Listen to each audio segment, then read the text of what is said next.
Hola a todos y bienvenidos a un nuevo episodio de Pausa Legal, el podcast de Josep Veritas. Mi nombre es Alesia Castillo y en esta oportunidad, en la sección Pausa en Ficción, hablaremos acerca de una de las series más icónicas que todo peruano conoce, Al Fondo y Sitio. Al Fondo y Sitio es una serie peruana que durante años, a lo largo de sus temporadas, ha retratado la vida de dos familias de clases sociales distintas, los González y los Maldini.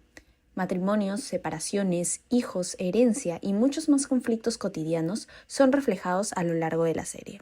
Para ello, en esta oportunidad hemos invitado al profesor Hernández, quien es profesor y especialista en el área de familia. Bienvenido a Pausa Legal. Hola, muchas gracias por la invitación. Gracias a Pausa Legal. Aquí estoy para responder las preguntas sobre el derecho de familia. Listo, muchísimas gracias. Para comenzar con el episodio, me gustaría hablar acerca de un tema bastante recurrente, lamentablemente, a lo largo de la serie, que son las famosas parejas plantadas en el altar. Quien ha visto la serie y quien no, para comentarles brevemente, existen diversas parejas a lo largo de, toda la serie, valga la redundancia. Sin embargo, estas parejas al momento de casarse siempre sucede algún hecho atípico, nunca se llega a concretar. Incluso existe bromas de que el papa estaba maldito o de alguna otra forma porque nunca llegaba a concretar un matrimonio. Mis ex colegas, amigos, la opinión pública, en todas las redes sociales me dicen el cura salado.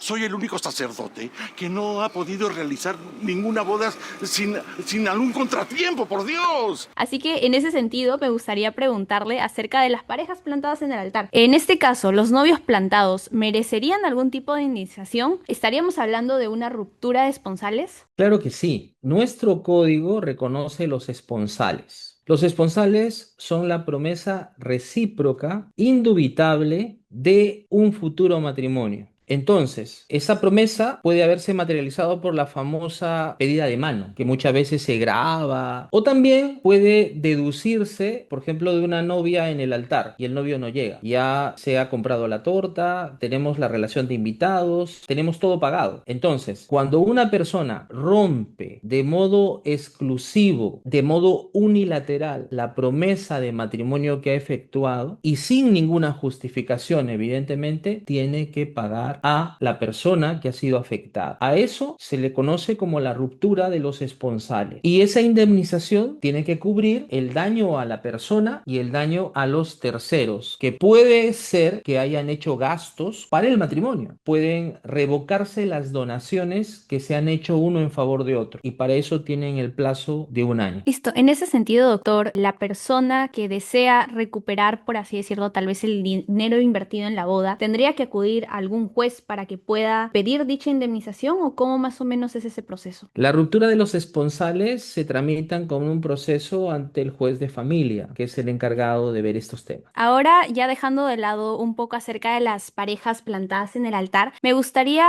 hablar acerca del caso Lucho. Pasó por casi 3 matrimonios. Lucho fue declarado muerto. Sin embargo, volvió a aparecer.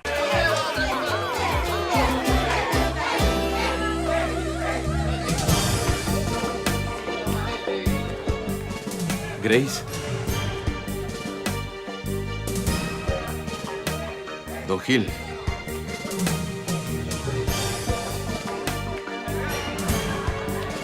Mamá.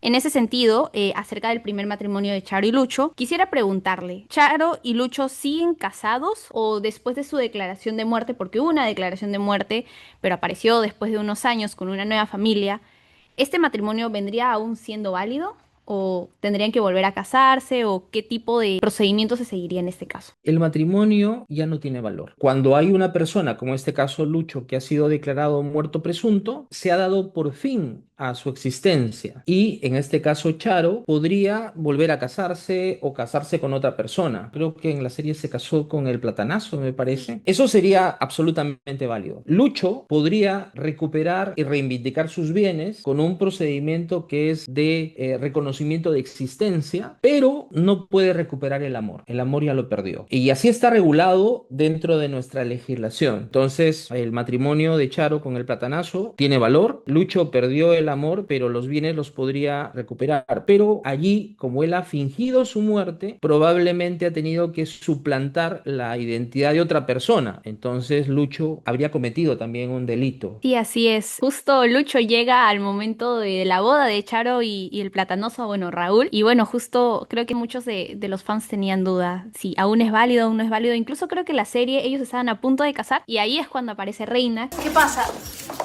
Perdón, ¿quién es usted? Ah, ¿pasa algo? ¿Es alguna invitada de ustedes? Por favor, dígame quién es, ¿ah? ¿Cómo se atreve a entrar a mi casa de esa manera? ¿No se da cuenta que estamos en una actividad privada? La señora va a tener la amabilidad de retirarse. Seguramente se ha confundido. No te cases. Papá.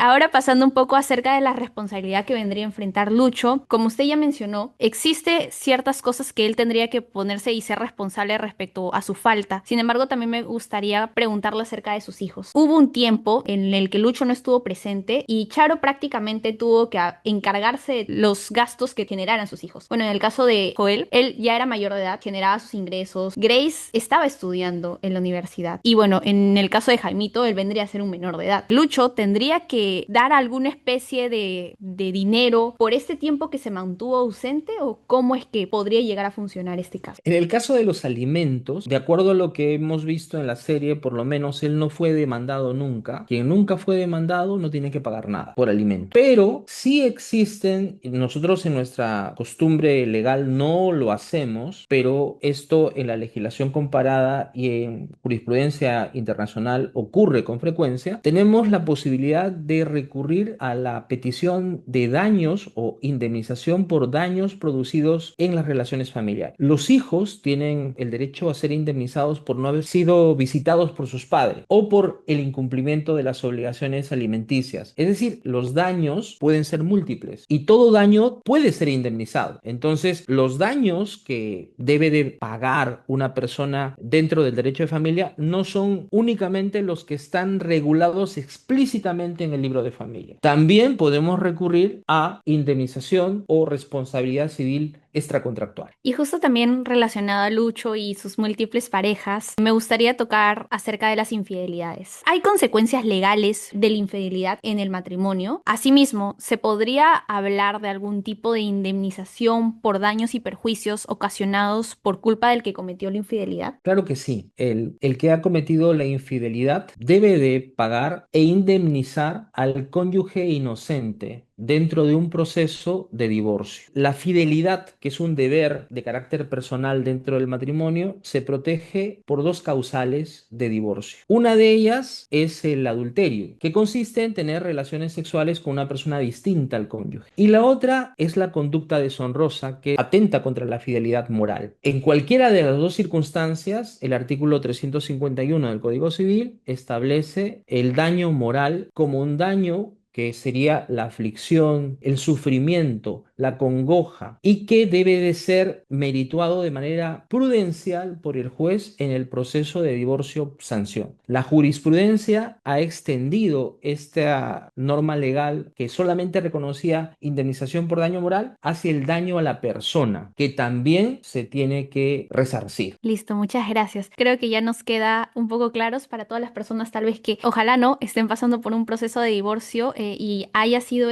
provocado por una infidelidad. Ya tenemos claro para las personas también que han escuchado que sí se puede pedir una indemnización porque obviamente vendría a ser el cónyuge afectado. Sí, dentro de las causales del Código Civil se encuentra que la infidelidad y como usted mencionó también el adulterio y la conducta deshonrosa vendrían a ser causales del divorcio. Y en ese caso, al pedido del juez, si va una persona al momento de divorciarse, podría pedir este tipo de indemnización por obviamente sufrir a partir de esa conducta. Muchísimas gracias nuevamente, profesor, por su tiempo. Le doy pequeño espacio para que pueda darnos algunas palabras que quiera dejarle al público. Quería agregar solamente que hoy en día estamos hablando ya de un divorcio que tiene que reformarse. Ya no podemos seguir hablando de un divorcio sanción en el que la crisis del matrimonio pueda convertirse en una crisis que permanezca dentro de la familia. Los divorcios también son una forma de transformación y superación de las crisis familiares y pueden hacerse divorcios en la actualidad. Se está proponiendo esto y nuestro anteproyecto de código también lo plantea. Es un divorcio incausado, es decir, un divorcio que no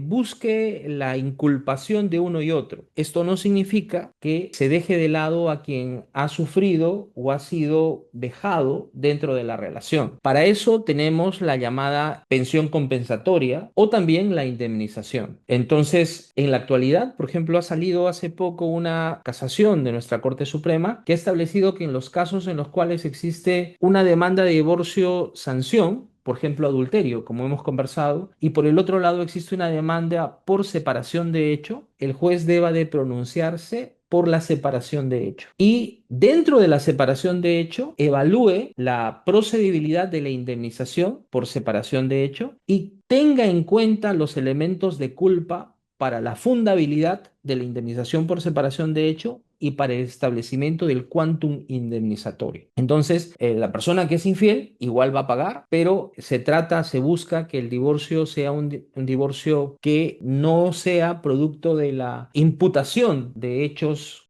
de uno a otro, sino un divorcio que sea un divorcio remedio, que vea el conflicto, que atienda el conflicto y que también atienda a las personas que se perjudican por el divorcio, que son en este caso los hijos e hijas de ese matrimonio. Sí, bueno, yo actualmente estoy llevando el curso de familia y bueno, he hecho incluso un trabajo acerca de divorcio. En el Perú, el divorcio causado es el divorcio que, bueno, está regulado y obviamente también soy de la creencia de que debería regularse mucho más el divorcio incausado. Muchas veces los afectados son los hijos. Obviamente hay que protegerlos y velar por su salud mental y pues obviamente el ambiente en el que viven tiene que ser el idóneo. Listo, muchísimas gracias nuevamente, profesor, por el tiempo que nos ha brindado.